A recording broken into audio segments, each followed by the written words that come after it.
I think one way that poetry can be shared with kids, one easy way, one fun way, is with a poetry suitcase. And this requires no work on your part.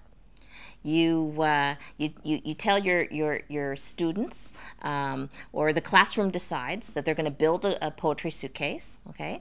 And everyone in the class has a responsibility to bring in one poem, written on an index card maybe, because when you write it, it gets into your system, much the same way that memorizing a poem gets into your system.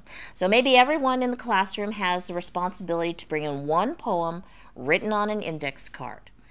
And if that poem is about trees, tie that poem to a branch. If that poem is about rocks, tie that poem to a rock.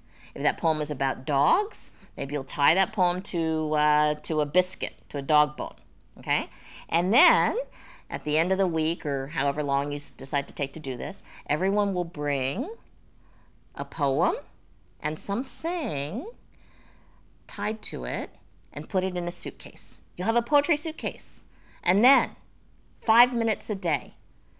5 minutes a day when everyone's got their backpacks on and you're ready to go, but there you are, stuck with each other. Someone can pick something out of the suitcase. Someone who's been really good that day can pick something out of the suitcase. Maybe a certain boy will be really curious about what that cookie cutter goes to.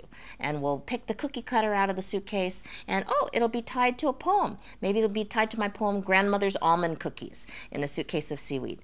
Or someone else might be really curious, I wonder what that snake belongs to. And we'll pull out a rubber snake, and maybe that poem will be tied to my poem, in the Rainbow Hand, called In Mother's Shadow, where I say she sees snakes before they move.